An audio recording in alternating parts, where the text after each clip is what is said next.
Cordero sin mancha y sin contaminación, ya destinado desde antes de la fundación del mundo, pero manifestado en los postreros tiempos por amor de vosotros, y mediante el cual creéis en Dios, quien les resucitó de los muertos y le ha dado gloria, para que vuestra fe y esperanza sean en Dios. Al examinar este texto, veremos la exhortación que Pedro está haciendo, no tan solo a estos hermanos a los cuales él está escribiendo, sino también a nosotros hoy. Y la exhortación es a que vivamos en temor reverente delante de Dios. Pedro nos hace un énfasis al traernos unas verdades distintivas, donde todo creyente debería vivir en temor reverente delante de Dios por 4 verdades del carácter de Dios y su obra salvífica. Oremos. Amado Dios y Padre Celestial, te damos gracias, Señor, porque tú nos has dado libertad. Gracias, Señor, porque tú permaneces para siempre, porque tú eres bueno y eres fiel y podemos confiar en ti. Y gracias, Señor, porque podemos venir delante de tu presencia confiadamente, adorarte, despojarnos de las cargas que nos agobian, Señor, porque tú no tan solo nos das paz, sino que nos das descanso en ti. Señor, oramos que en esta mañana hables a nuestro corazón. Espíritu Santo, toma control de nuestros pensamientos. Quita toda distracción, Señor. Cualquier obstáculo que nos impida captar lo que quieres hablar a nuestras vidas. Oramos, Señor, que sea disipado en tu nombre, Jesús. Y oramos, Señor, para que nos ayudes a comprender qué significa esto de vivir en temor reverente delante de ti, y que sea renovado en nosotros el querer como el hacer, Señor, de conducirnos y vivir en reverencia a ti, Señor, en todo tiempo. Oramos, Señor, para que aquellos que estarán también escuchando este sermón por YouTube, también seas tú preparando sus corazones para que tu palabra cale en lo más profundo de sus corazones y los nuestros y dé fruto para tu gloria, Dios. En el nombre de Jesús, amén. Cuando en las Escrituras se habla de temor reverente, podemos quizás pensamos en temor y lo primero que nos viene a la mente es miedo, pánico, terror. Pero cuando las Escrituras hablan del temor reverente, lo hacen en relación con el creyente y la postura del corazón del creyente. Y significa una postura de nuestro corazón donde nuestra voluntad ha sido sometida a Dios con el fin de obedecerle, de honrarle, de reverenciarle. No es basado en un miedo al juicio de la ira de Dios, sino que descansa en la confianza y en la gratitud de haber sido hechos sus hijos por medio de Jesús. Y en palabras simples, eso es adoración, adorar a Dios con nuestra vida. La primera verdad que nos presenta Pedro es que Dios, a quien invocamos como nuestro Padre, porque Él es nuestro Padre, también es nuestro juez imparcial. Mantengámonos en el versículo 17. Vemos que Pedro nos presenta estos 2 aspectos de Dios, Dios como Padre y Dios como aquel juez que juzga según nuestras obras, pero de manera imparcial. Esta relación de hijos que tenemos con Dios es por medio de Jesucristo. Y Juan nos comunica eso en el versículo 12 del capítulo 1. Mas a todos los que les recibieron, los que creen en su nombre, les ha dado potestad de ser hechos hijos de Dios. Además, cuando Jesús está enseñando a sus discípulos acerca de la oración, y vemos eso en el capítulo 6 de Mateo, las primeras palabras que él comienza con esa oración modelo es Padre nuestro. Por lo tanto, todo aquel que ha puesto su fe en Cristo invoca a Dios como su Padre. Y vemos en el versículo 17 que Pedro comienza con una frase que apunta hacia eso.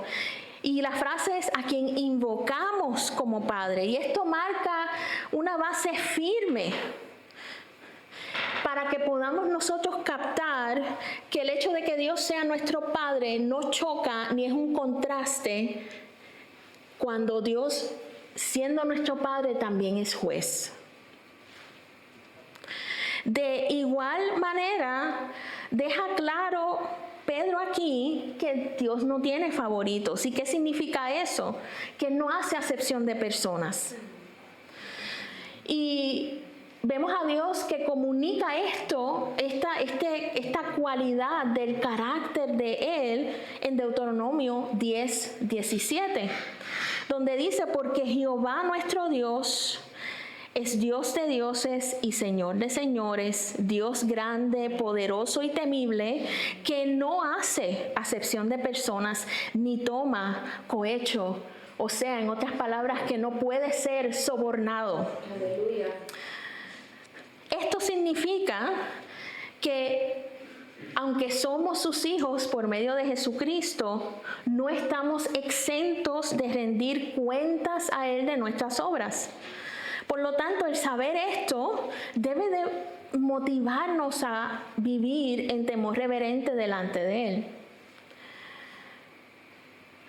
Y este temor reverente significa que nuestra vida honre a Dios, porque Él es merecedor de esa honra, de esa gloria.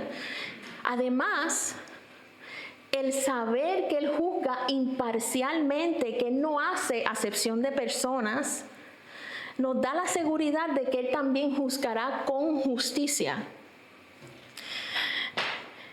En Hechos capítulo 10 vemos que se nos habla de un hombre llamado Cornelio, un centurión romano. Y las palabras que vemos aquí para describir a este hombre son las siguientes. Dice acerca de él que era un hombre piadoso y temeroso de Dios, que oraba siempre a Dios. En esto podemos ver esta descripción de Cornelio, podemos apreciar cómo Dios es un juez imparcial y que es justo. Dios vio, examinó el corazón de Cornelio y puso en acción este plan para que Pedro fuese donde Cornelio y le predicara acerca de Cristo. Y es aquí en este momento donde Pedro es testigo de primera mano de esa característica de Dios como ese juez imparcial. En los versículos 34 y 35 vemos a Pedro decir, en verdad comprendo que Dios no hace acepción de personas, sino que en toda nación se agrada del que le teme y hace justicia. Hace unos días estaba conversando con una amiga y estábamos hablando precisamente de este tema. Y una de las preguntas que ella me hace es cómo es posible que Dios es amor y a la vez sea juez. Esta pregunta muestra algo con lo que no tan solo los no creyentes batallan en entender, sino que aún los mismos creyentes se le hace difícil captar esto. Y esto ocurre Primeramente porque queremos definir y atribuir a Dios nuestro concepto limitado de lo que es un padre y de lo que es un juez. Queremos encajonar a Dios dentro de nuestras propias experiencias con nuestros padres y a su vez dentro de esa idealización de lo que nosotros pensamos que sería el padre perfecto. También nosotros vivimos en un mundo que ha sido afectado por el pecado. No es un mundo justo. Hay mucha injusticia en el mundo a causa del pecado. Y hemos visto no tan solo que hay injusticia, sino cómo esa injusticia es influenciada por el favoritismo que existe en el mundo, la parcialidad. Para otros, la razón por la cual no pueden entender que Dios sea amor, sea ese Padre que nos ama y sea juez, es porque quizás han vivido toda su vida sin haber enfrentado las consecuencias de sus acciones, sin haber entendido la importancia de la justicia y sin haber sido conscientes de cómo sus acciones afectan a los demás y a ellos mismos. Y personas que han tenido ese tipo de vida, lamentablemente, son incapaces de poder reconciliar que Dios sea amor, sea Padre y sea juez. Y ven la justicia como algo malo. Tienen apatía hacia la justicia. Sin embargo, Dios es nuestro Padre y nos ama y su amor es incondicional. Y esto también nos los confirma el hecho de que Él es un juez que no tiene favoritos y no hace acepción de personas. Él juzga según las obras que cada cual haya hecho. Él juzga las obras que nosotros hayamos hecho, buenas o malas, contra otras personas. Y porque Él juzga y Él es juez justo, lo hace para hacer justicia a esas personas que hemos nosotros afectado. De la misma manera que nosotros nos alegramos de saber que Dios juzga las obras de aquellos que han hecho faltas, nos han afectado a nosotros y podemos confiar y descansar en esa justicia de Dios. Y eso, mis hermanos, es una expresión de amor. Si Dios no fuera ese juez justo e imparcial, su amor no sería ese amor puro, santo. El saber esto debe motivarnos a vivir con temor reverente delante de Él. Porque cuando Él está juzgando las obras nuestras, es porque Él está sopesando y mirando si nuestras obras comunican que somos ese pueblo santo, real sacerdocio, ese pueblo que ha sido comprado a precio de sangre, santificado, separado para Él. Dios no es como nuestros padres terrenales, porque nadie nos ama como Él. Y amamos a nuestros padres, damos gloria a Dios por ellos, los bendecimos. Pero la realidad es que ellos son seres humanos. Su amor, aunque es grande y profundo, no se compara con el amor de nuestro Padre Celestial. Él tampoco es como los jueces terrenales, ni su justicia es como nuestra justicia, porque sus juicios son perfectos. Si su justicia fuese como la nuestra, Jesús no hubiese ido a la cruz. Gloria a Dios porque su justicia no es como la nuestra. Así que, sabiendo que sus juicios son perfectos y que nadie nos ama como Él, anhelemos que nuestra vida le honre y le agrade y le rinda reverencia, porque no tan solo Él nos ama, sino por quien Él es, que siendo Dios Fue Él mismo el que proveyó esa salvación para nosotros. Porque la realidad es que, como dice Pedro aquí y apunta en el versículo 17, estamos en una peregrinación aquí, o sea, somos peregrinos y extranjeros. Estamos en un momento aquí en la tierra que es limitado y temporal, para cumplir con los propósitos de Dios, pero en realidad nuestra patria es la celestial. A quien pertenecemos es a ese Padre que nos ama y que es juez justo. Tomemos ese momento para pedir al Espíritu Santo que nos examine y nos muestre qué mentira hemos estado creyendo que no nos permite vivir continuamente en temor reverente delante de Dios. Y que nos muestre si en nosotros esas mentiras están llevándonos a querer nosotros buscar encajar con este mundo, cuando en realidad no somos de este mundo. También pidamos al Espíritu Santo que nos guíe a través de las Escrituras, a conocer, a indagar acerca no solo del carácter de Dios, su amor y su justicia, sino también acerca de nuestra identidad y las promesas que tenemos en Él, para que podamos sustituir cualquier mentira que hayamos creído con la verdad de Dios. La segunda verdad que vemos aquí en este pasaje es que fuimos rescatados de una vida sin sentido por medio de la sangre preciosa de Cristo. Vayamos a 1 de Pedro 1, 18 al 19.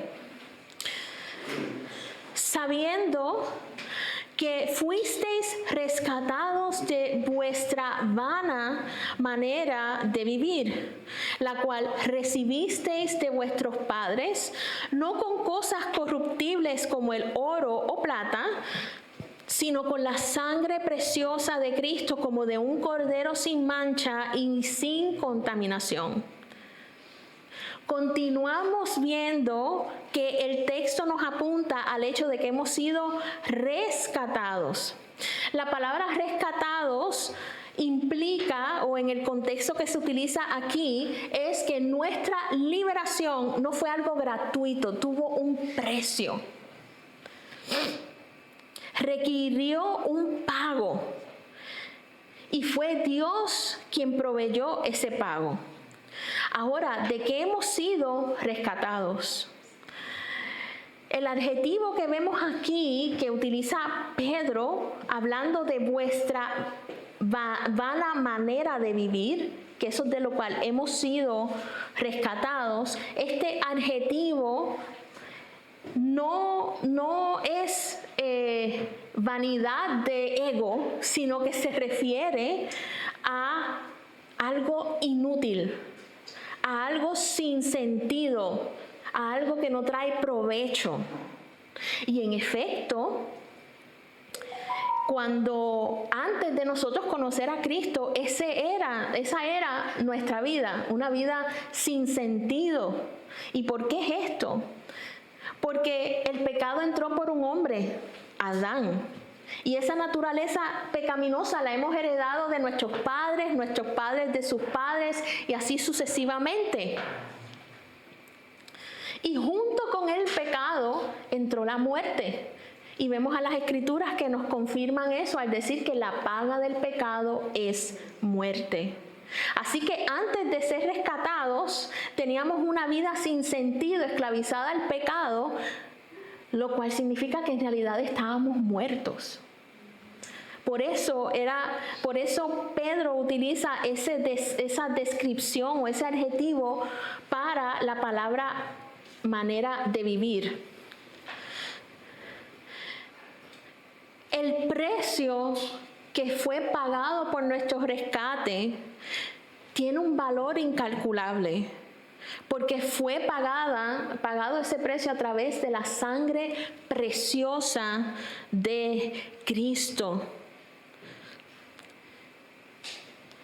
Y fue a través de esa sangre preciosa que tuvimos acceso a ser reconciliados con Dios.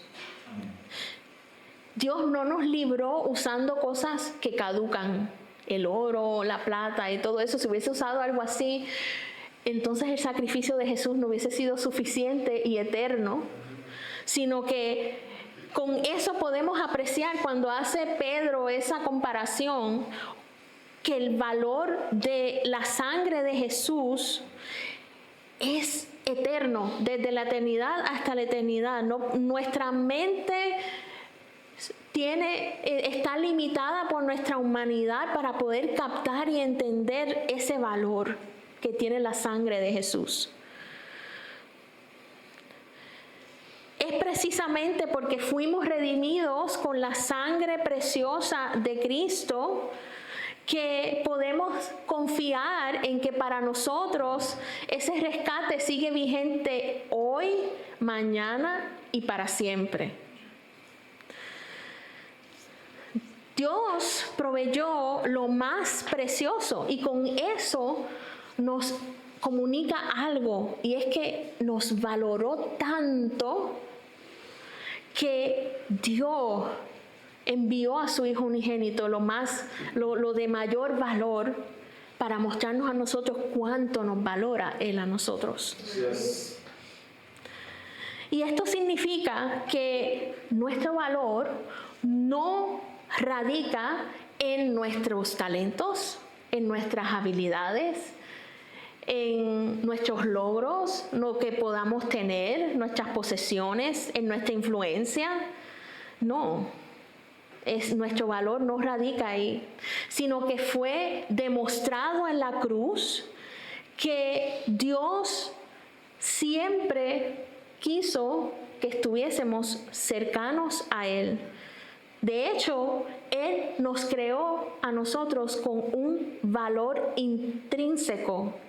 Esto significa que nuestro valor viene porque Él ha puesto ese valor en nosotros, porque fuimos hechos a imagen y semejanza de Él. En un mundo que nos dice que nuestro valor depende de otras cosas, es necesario que nos afirmemos en lo que dice la palabra. La obra salvífica de Cristo es la evidencia más contundente que tenemos del inmenso valor que tiene una profundidad tan grande que Dios tiene para con nosotros, que Dios nos valora tanto.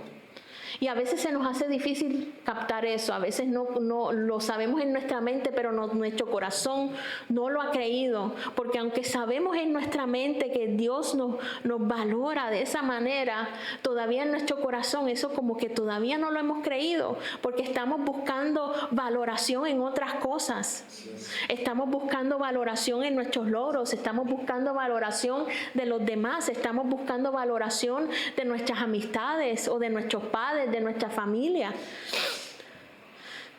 por nuestro rendimiento, lo que podamos producir, por un sinnúmero de diferentes cosas.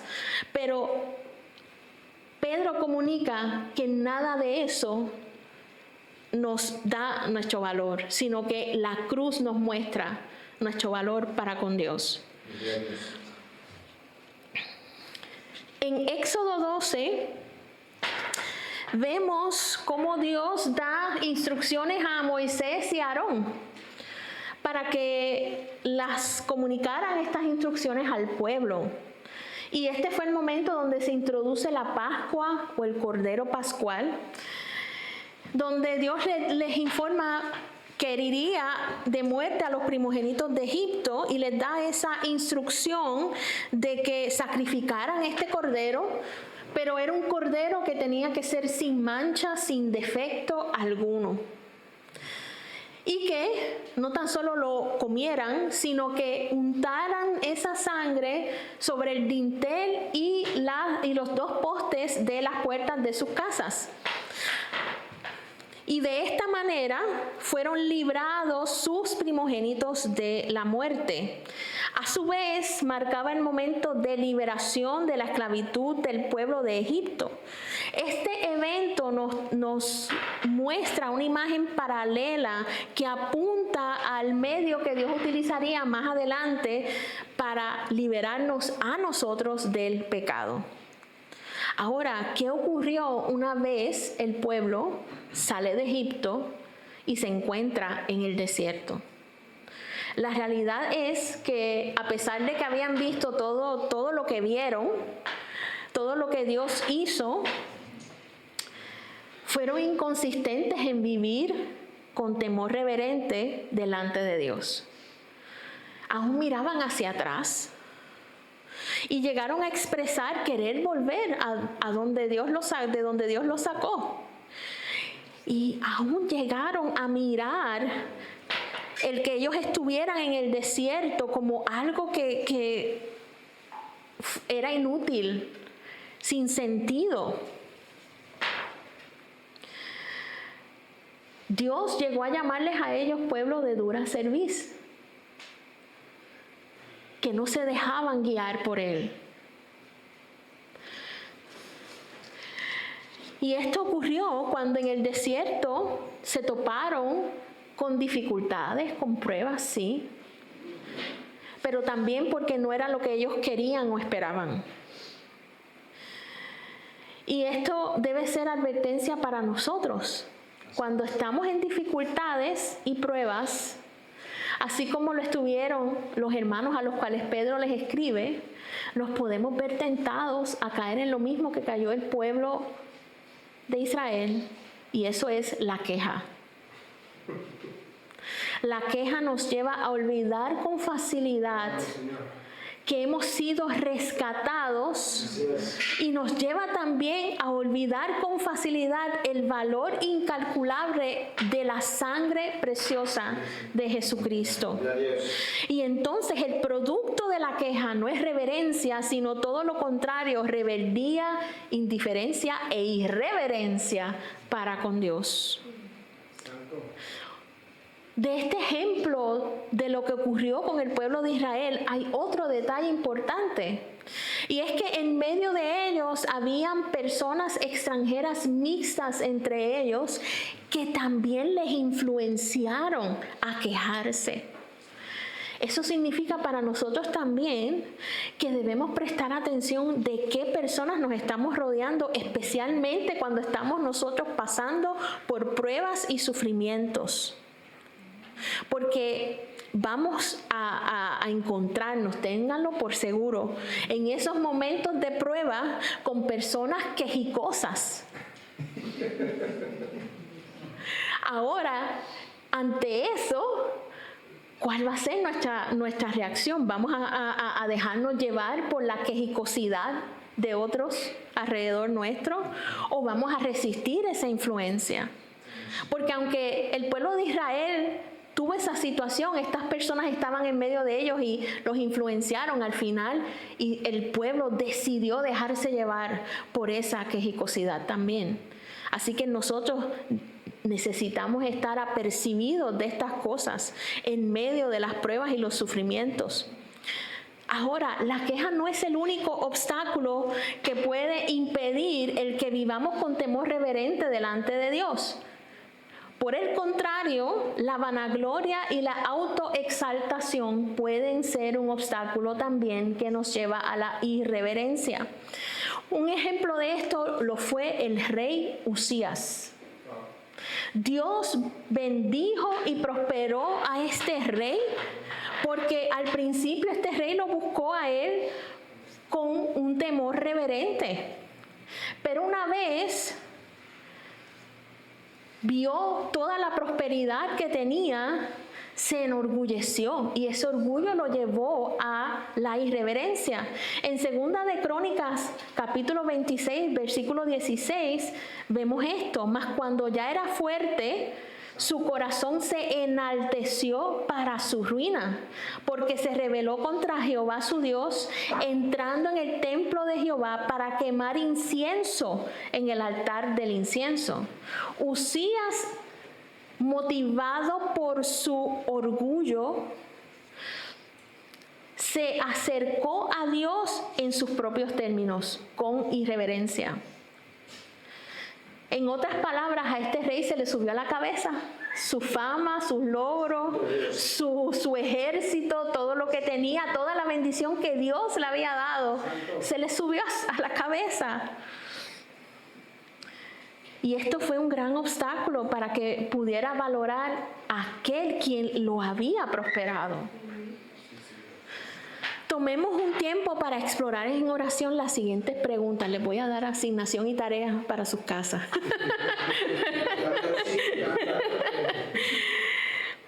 Primero, preguntémonos cuáles cosas están distrayéndonos del valor de la sangre preciosa de Cristo. ¿Cuáles son las actitudes que están detrás de estas cosas que me impiden vivir como alguien que ha sido redimido? Y por último, las personas con las cuales yo me rodeo, ¿me exhortan a vivir en temor reverente delante de Dios o influyen a todo lo contrario?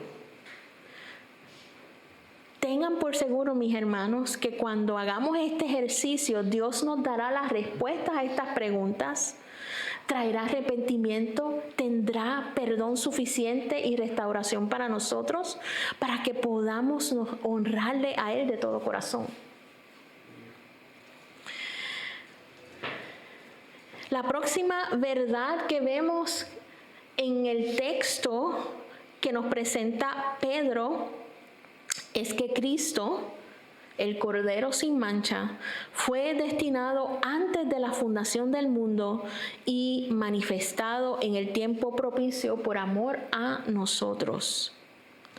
Y vemos eso en el versículo 20 de Primera de Pedro 1.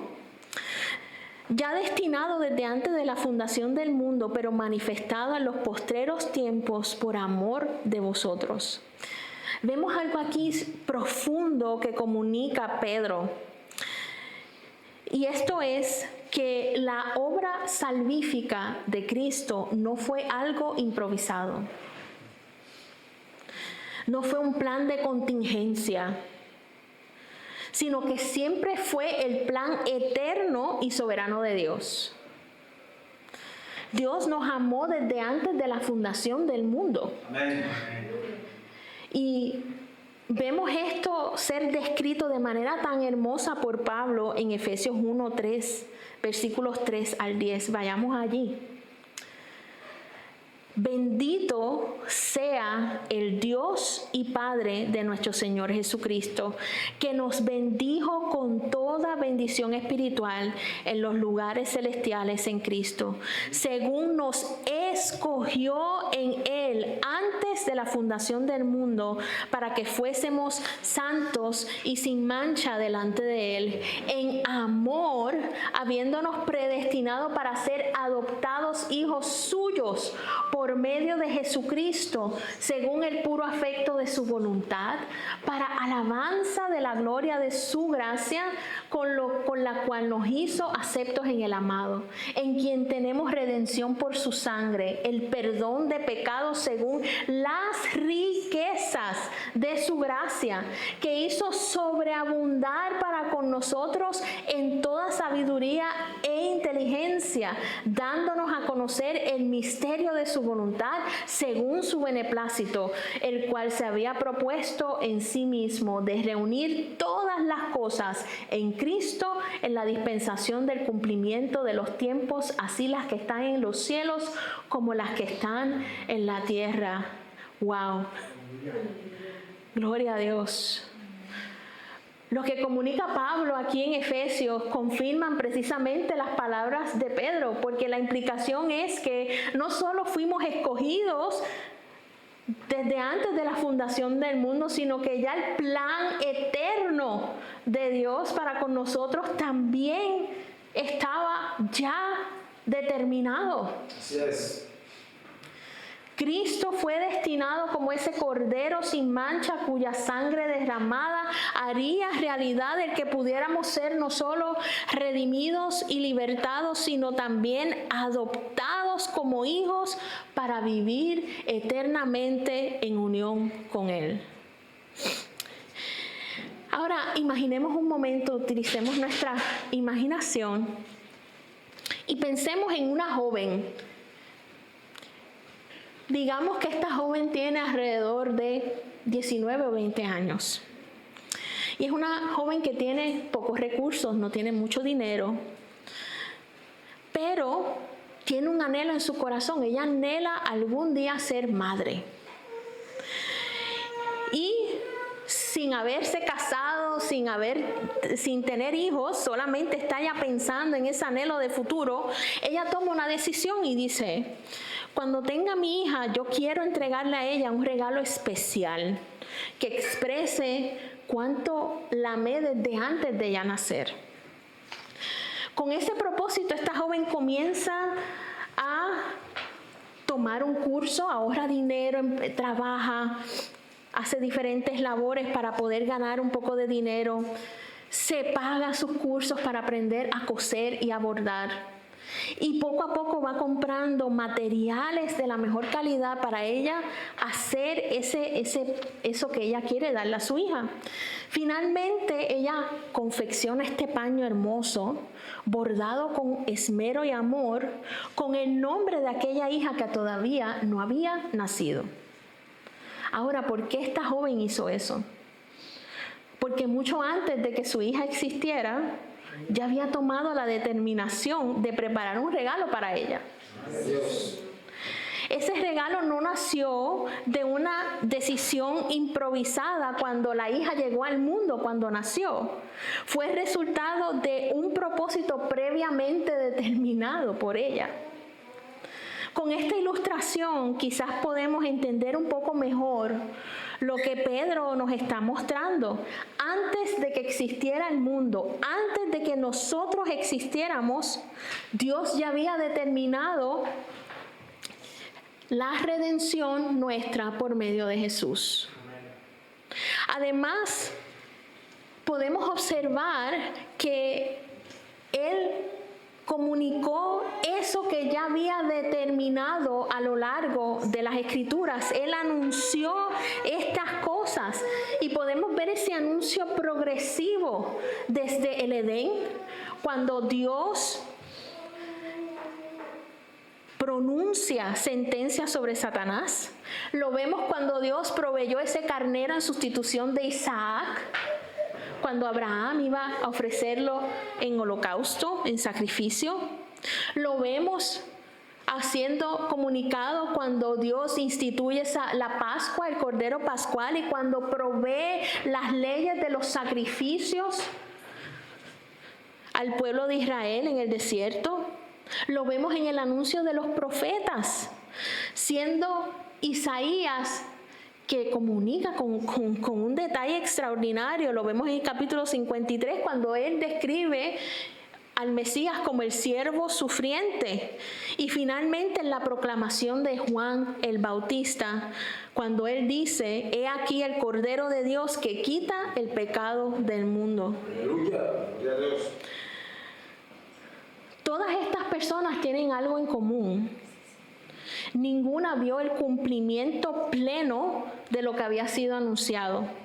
Fueron testigos de la revelación progresiva del plan de Dios, pero ellos no contemplaron consumada la obra redentora de Cristo mediante su muerte, su resurrección y su ascensión. El tiempo propicio determinado por Dios para que Cristo fuese a la cruz, muriera, resucitara y ascendiera, fue hace más de 2000 años atrás. Y ese momento fue establecido desde la eternidad por la voluntad soberana de Dios. Y el que se hubiese manifestado en ese tiempo específico, en ese momento de la historia específico, también nos habla del profundo amor de Dios para con nosotros. Habría quien quizás se pregunte, pero ¿por qué Dios manifestó ese plan? ¿Por qué Cristo fue a la cruz en ese momento particular de la historia? La realidad es que es un misterio, no lo sabemos. Ahora, lo que sí nos comunica la palabra, que es la parte más importante, es que Él lo hizo por amor a nosotros. En el tiempo determinado, por su perfecta sabiduría y soberanía, Dios manifestó a Cristo para llevar a cabo la obra de redención. Y gracias a ese plan eterno nosotros disfrutamos de la gracia de Dios, de las bendiciones que Cristo nos ha dado a nosotros. Ya hemos sido reconciliados con el Padre por medio de Cristo. Hemos sido perdonados de nuestros pecados y adoptados como sus hijos. Sin embargo, es importante notar que la obra redentora aún no ha llegado a su consumación plena. O sea, esta experiencia aquí no es todo de ese plan eterno de redención, sino que hay promesas y bendiciones que están reservadas para nosotros cuando disfrutemos eternamente en la presencia de Dios en la eternidad. Amén. Si en algún aspecto de nuestra vida estamos viviendo como si nuestra salvación hubiese sido simplemente una respuesta reactiva de Dios ante la caída del hombre, necesitamos volver a la verdad que Pedro nos presenta aquí. Eso no fue un resuelve, eso no fue, ¿cómo resuelvo este problema ahora? No.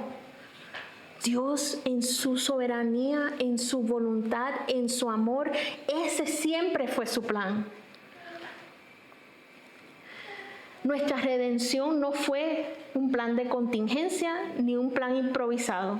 Fue el despliegue del plan eterno de Dios determinado desde antes de la fundación del mundo por amor a nosotros. Pidamos al Espíritu Santo que hable a nuestro corazón por medio de su palabra, especialmente a través de este pasaje, que nos permita conocer más profundamente el amor y el corazón de Dios expresado a través de Cristo. Para que nuestro querer y nuestro hacer sean moldeados, Amén, sean conformados a la voluntad de Dios. Y eso nos permita a nosotros vivir de una manera que honre a Dios y refleje un verdadero temor reverente delante de Él.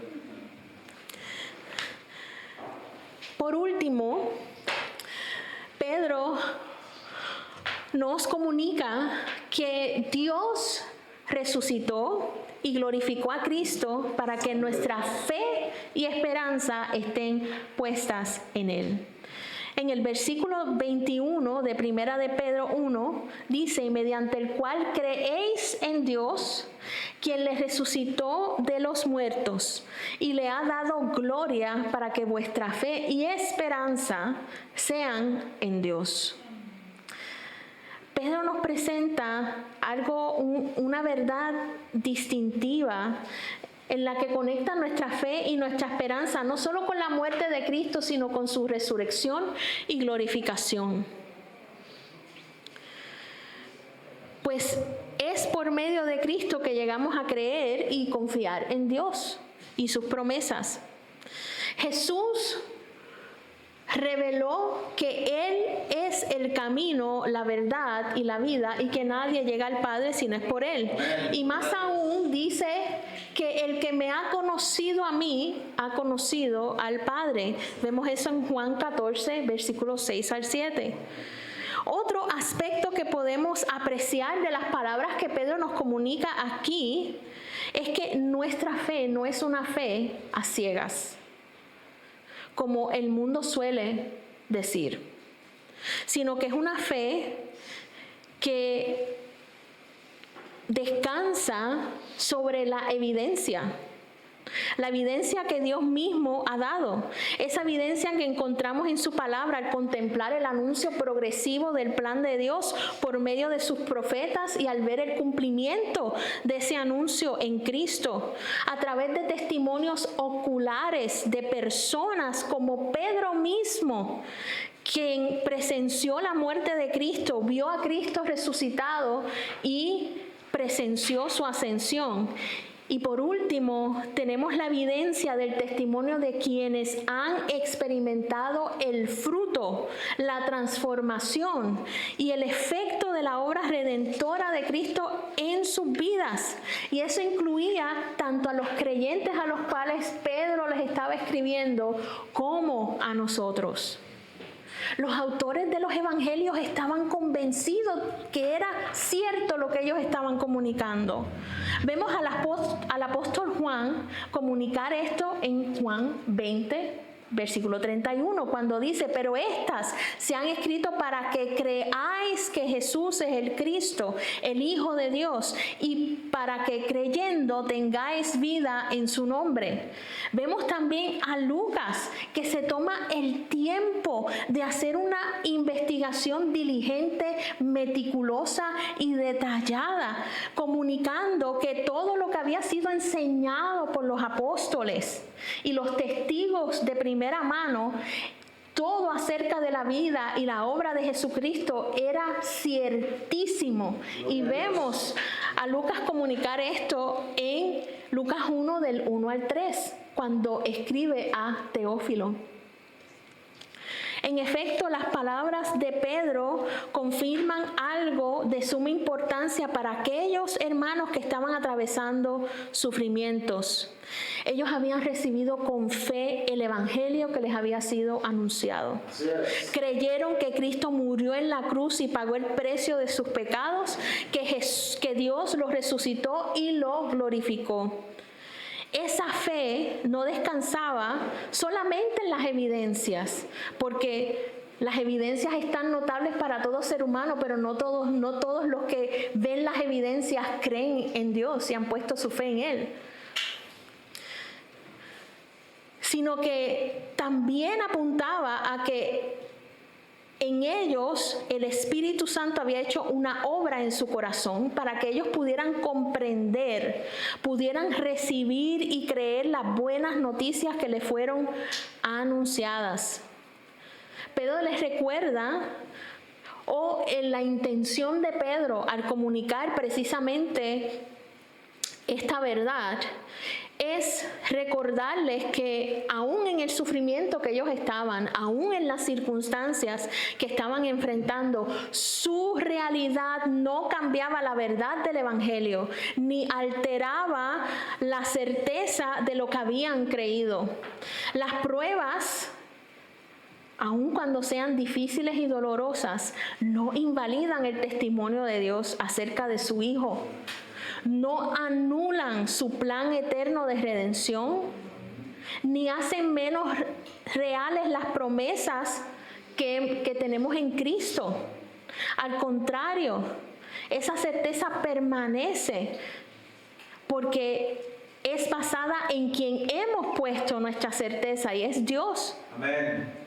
Porque es ciertísimo que Él resucitó y glorificó a Cristo, que Cristo está sentado a la diestra del Padre y que nosotros también tenemos esa promesa y esa esperanza que resucitaremos y tendremos vida eterna con Él. Así que ante las pruebas y las dificultades que estemos enfrentando, recordemos estas palabras de Pedro. Este llamado no fue solo para aquellos creyentes en ese momento, también es para nosotros. Si nuestra fe y esperanza se han sentido débiles, acudamos al Señor, pidámosle que por medio de su Espíritu Santo traiga nuevamente a nuestra memoria las verdades del Evangelio. Aquello que hemos recibido con fe y con gozo, aquello que hemos creído, y que también al recordarnos esas buenas noticias que hemos creído, restaure nuestra confianza en sus promesas, renueve nuestra fe y nuestra esperanza en Él.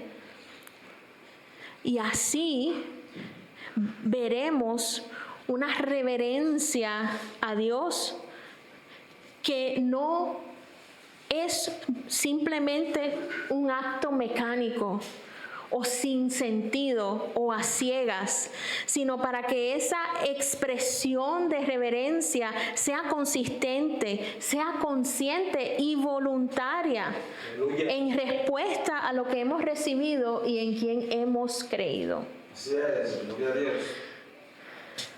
Mi anhelo para nosotros hoy, y me incluyo, es que estas verdades que Pedro nos comparte en este pasaje toquen la fibra más profunda de nuestro corazón y nos lleven a contemplar a Cristo con asombro, con gratitud, con adoración. Que al contemplarlo veamos con mayor claridad el amor del Padre revelado en Él. Porque Él nos dará todo lo necesario para que nuestro compromiso de vivir en temor reverente delante de Él sea fortalecido y afirmado cada día. Amén. Oremos.